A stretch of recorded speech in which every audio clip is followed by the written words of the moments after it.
Right, people, make sure you're watching the next bit of the video, but the first bit is really, really important. I will be playing in an Everton content creators football match against Talking Toffees this Saturday, 3 o'clock kickoff at the DCBL Stadium for Widnes Vikings. It's £3 to come. The link will be in the description below. Please, please, please support. We've got a modest target, so if anyone can donate anything, please come and do it. Toffee TV are involved, Holy Trinity involved, a view from the across the park are involved, County Road Bobblers are involved, we're involved, John's managing, so I mean you're going to hear plenty of Sidibe shouts, you know, and all sorts of stuff is going to be firing at me. I will be starting, no doubt about it. I'm not. I've already told him to put me on the bench. So, but if you're going to come and support me, come and shout at me from the bench. Come and back us. I'm pretty sure Ped's going to be playing up front. You've got Ned as well. It's going to be a great game. So make sure you come over, come and watch us play, come and get involved, and we'd really appreciate it if you do. What is going on, everyone? It's Mike back again, and this is your rumour mill. Right, so content will be more regular from now. Officially, we are every day. We're talking about rumours, we're talking about what's going on with Everton, we're talking about things that we're seeing in the press. These are not things that we are making up. These are things that, you know, we all read, and we just give you my thoughts on them. John will be in some of them. John might even run his own. I'll obviously be in some of them. And we'll talk about some of the pressing things that are going on with Everton via the Blue Boys Network. The only place to subscribe and follow, guys. So make sure you click the bell, you hit the subscribe button, you follow all the socials, and let's have a good go at it this season. Let's go and smash it. Content will be more regular. It's going to be proper. That's the term I'm going to use. It's going to be proper. And we're going to start off with a couple of articles that have come out on Twitter via different sources. One of them was the, I'm going to call them the shite, but we know the rag that it is, the absolute toilet paper that is the Sun. I don't even want to mention their name. I've got no time for them. But they came out and made quite a damning statement, really, saying that Everton could get deducted points at the start of the season, that they, they're in a financial mess, which, look, we know we are, but they've made it really, really crystallised. You know, they hit home at the fact that we need to sell Branthwaite for 40 million, which I do not believe is the case. They were talking about administration, which again is not the case. They've wrote a piece of rubbish, basically. It's complete turgid, toxic nonsense by a newspaper that Everton fans, Scousers, me, I have no time for, so I'm not overly bothered what they've wrote. But look, that's what they've said. Central Goals have then also tweeted it as well on Twitter, which essentially they've said the same thing. The fact of the matter is Everton have spent roughly £5 million in the last 2 seasons. Yes, we signed players, but payments have been deferred. Players like Beto, I suspect, will leave. So I can't imagine them having to pay that money. And there is saleable assets at Everton. But on top of that, we've seen how we've managed before. You know, this Everton team would have finished on, I think it was 48 points, 49 points, whatever it was at the end of the season. The facts are, it's going to take an absolute drop-off for us to get relegated. And there is definitely worse teams than us in the league. There was at least 8 last season. And even if the 3 teams that come up this season are better than us, I still fancy our chances at some of the others. So I'm not worried at all. Do I think we're going to lose players? Yes, I do. And that's because of the mismanagement, how poor it's been. Yes, I get it. But I'm not overly stressed about it. I don't believe we should all be sitting here panicking about it, and I'm not. I refuse to. Everton are being linked with players themselves. Everton are apparently making moves for players, and we'll talk about a few of them in a minute. One in particular has split the fan base, I would argue, but I'll give you my thoughts on that. But the facts are, it looks like MSP are going to be stepping in with Farhad Moshiri and funding the club probably for the next 3 or 4 months, 5 months. It looks like, I think Texter, I think his name is, who owns, I think it's 45% of Crystal Palace. It looks like he's looking at selling his stake and buying Everton. Looks really, really like a good move for Everton. And not because he's absolutely loaded, albeit he does have contacts that have got billions and billions of pounds, which again is positive. But what is really good is the fact that he actually has a love of the sport of football. I think he'd got Leon, or he'd been part of Leon getting into Europe or qualifying for Europe or doing well in the cup. And you see the interview that he does after the game, and he's happy, he's over the moon. It's actually better than his expectations. He loves the fans. He's the sort of person that will come in and engage with us straight away. And I don't feel like I have the same concerns that I have with Farhad Moshiri, with Josh Wanda, with 777, with any of the other groups. It feels like he's the sort of person who wants to put football people in charge, because this is one of the things that he did at Lyon. He appreciated that he might not be the best man for the job, so he made sure that he had people around him that could do the job and actually do it well, actually not sit over them, not put their oar in and try and control the narrative. He's just gone in there and said, right, I'll back it, I'll support it, I'll make sure I do what I need to do. And he's been there, and he praised the coaching staff, he praised the players, he praises the fans, he praises the management structure, he talks about the changes he had to make. He's not rewriting history, he's not changing anything, he's just saying, I know I can support you, I'll put what I need to put in place, but I'm going to trust you to run with it. And that is exactly what we need, because Farhad Moshiri, albeit he did that when he come in, he still allowed the same people at the football club that had run it piss poorly for 25 years prior to that to be in their job.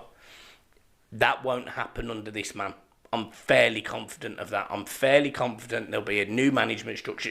There isn't a management team at the minute. There's Colin Chong, who the boardroom must be very empty.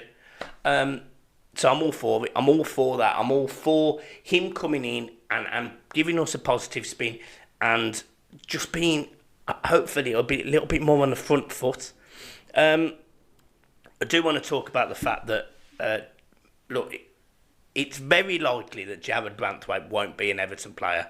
They are absolutely determined to put this narrative of Branthwaite going cheap in the press. The narrative is ridiculous, and it's irritating actually, because they're saying that Everton are bent over a barrel, or they'll accept bids of £40 million. Every single reputable journalist who is talking about Everton is saying that Everton will not be held to ransom, because they won't. I'm expecting a fee of around 80 million for Jared Branthwaite, 70, 80 million. That's probably the rate. It probably, if anything, it should be higher. But the facts are, if that's the money, if that's the amount of money, then yeah, I'm all for it. I'm happy with that. But it's not going to be going for £40 million. And the narrative is utter. It's shit. It's rubbish. So I can't cope listening to that. I can't cope reading it. I can't cope seeing it. And Simon Jordan, he did a segment on TalkSport earlier, and he was talking about the differences between Crystal Palace and the difference between Everton. And he fundamentally said Everton are bigger than Palace. Fundamentally. So, we could be that we have a new owner. It could be that the players go, okay, actually, this position isn't as bad as I thought. I'm going to give it another season. I'm going to give it another 2 seasons. And Everton play their way out of this, because that's what we want. We're still waiting for the shirt announcement with Castrol. There's rumours the shirt's been flying around. If it's the one that's on Decore, I don't like it. I don't think there's enough homage to Goodison and to the history of Goodison Park, because that stadium has been absolutely intrinsic to Everton. It's in our blood, it's in our veins. If we just go out with a dull blue shirt that is the same every year, I will be incredibly disappointed. So yeah, that's my take on that. Wayne Rooney's also come out with a quote saying that he would love to manage Everton one day. He needs to significantly improve if that's going to be the case, because at this moment in time, nothing about Wayne Rooney in terms of his management style, in terms of his success, makes me think, yes, let's go and get Wayne Rooney. So I'm not feeling that either. Everton have been linked with a few players. Maxime Esteve, or Esteve, I can't pronounce his name. He's the Burnley centre-half. I'm pretty sure we played against Everton last season. 22 years old. Look, transfer market having valued at roughly £7 million. He looks like a cheaper version of Greaves, which is a cheaper version of Branthwaite. A player that can play out from the back, a player who is positive. Somebody will get on the ball, no problem. Somebody who's courageous will put a foot in. He sounds like an alternative to Branthwaite. The facts are, though, Sean Dyche is not just going to bring in anyone. So, when L'Equipe are coming up with players Everton, are interested in potentially, I don't believe them. Until it comes out of a journalist that is close to Everton, I'm never going to put too much into it. For me, I don't think it's a signing that will happen. I don't think Everton would pursue it. If I'm being honest, I don't see why they should either. Another thing that I want to talk about, again, is probably the biggest thing, actually. Everton have apparently, and I do believe this because this has come from journalists who I believe, Everton are interested in signing Calvin Phillips, central defensive midfielder from Manchester City. As we all know, I think he signed from Leeds for about £50 million about 3 years ago. He went to West Ham last season from January to the end of the season and was awful. Numerous mistakes, problems, essentially from the moment he got on the pitch. I'm pretty sure in one game they were 3-1 up and they lose 4-3. He gives away a penalty and there was red cards. He just didn't have a very good time at West Ham. And I kind of understand why.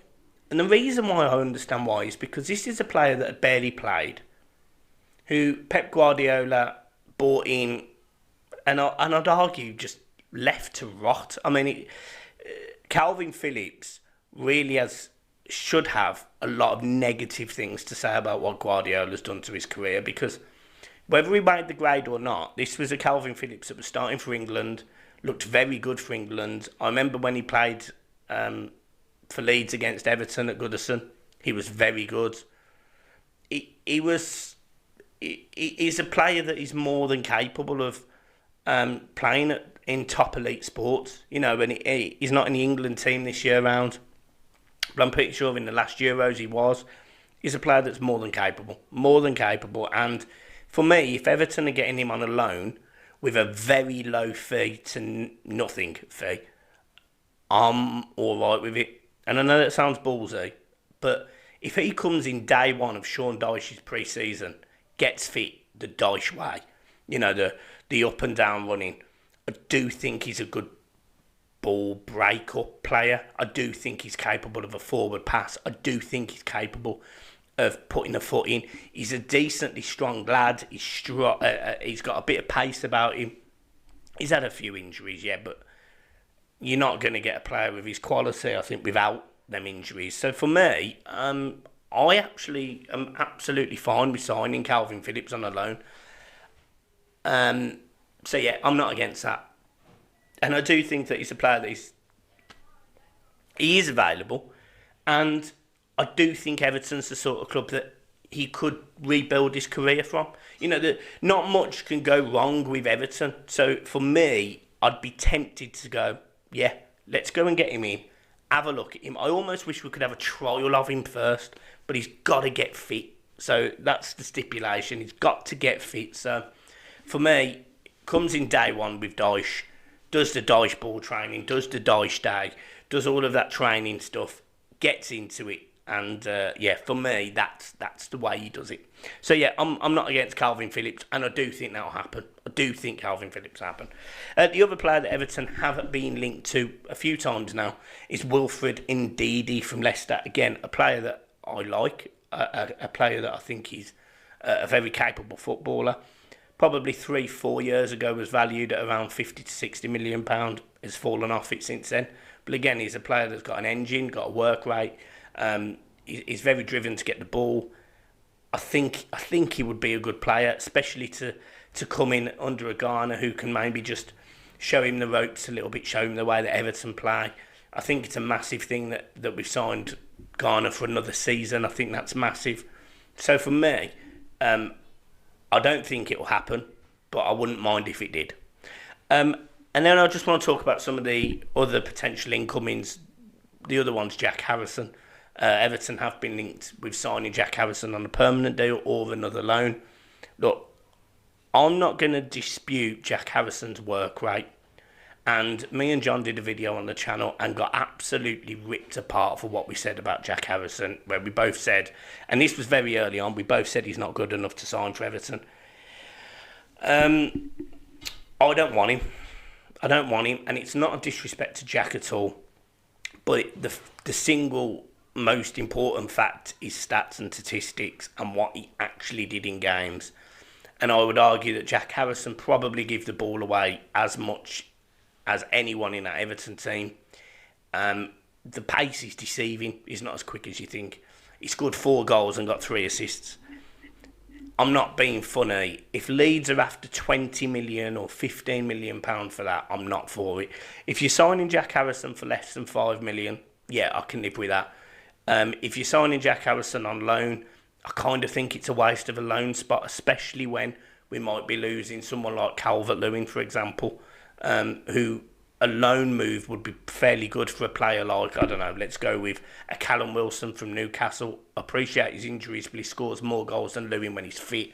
Or even an Nketiah from Arsenal, a player that, you know, I personally think is really underrated. I really rate Nketiah. So I personally wouldn't have an issue with loan moves for those sort of players if we lose Lewin, but that would be wasted by, you know, a loan move for a centre half potentially and a loan move for a centre midfielder. You then got to use the 2 domestic loans from abroad. I just think it's a waste of a loan move. If it's a fee for 5 million or less, I'm fine with it, but that's just because he'll sit on the bench. I don't think he should be starting games. I think Andros Townsend offered more and he went on a free and cost a lot less. So, yeah, that's my opinion on Jack Harrison. I think that's it, pretty much. The rumours are going round about Calvert-Lewin. I don't think Lewin will leave. I read his interview and then I watched bits of it. He talks really highly of Everton. He talks about the club well. He clearly likes Everton. He's got a year left on his deal, so it is either you sell or you sign. I think he'll sign another deal. And I think he might use it as a springboard. I think he might say, right, I'm going to give this 2 more years. If I can't, you know, get back to the heights of the first 10, 15 games under Carlo Ancelotti, I know I need to leave. He had pressure last season, the fact that Everton signed Beto, but let's be realistic, Beto didn't achieve what we wanted him to achieve, anywhere near that. I think Chimiti's exciting, but Calvert-Lewin could still equally be the number 1 striker for Everton next season. I think he'd have a better season. I don't think you can argue about his injuries now. I think he seems to have got over that. So yeah, for me, I would like to keep Lewin personally, and if you're not going to keep him, he's got to sell. He's got to go, hasn't he? So yeah, that's my current stake on the team and the club so far. There's no real other pressing news. Looking at Twitter and various other sources, I'm not going to overkill it on some of the things that I'm looking at. It was Vitaly Mikalenko's birthday today, so happy birthday to Mikalenko. I think he's 25, or a very good defender, we all know. So yeah, look, I'm leaving it there. Keep smiling, up the toffees, and peace.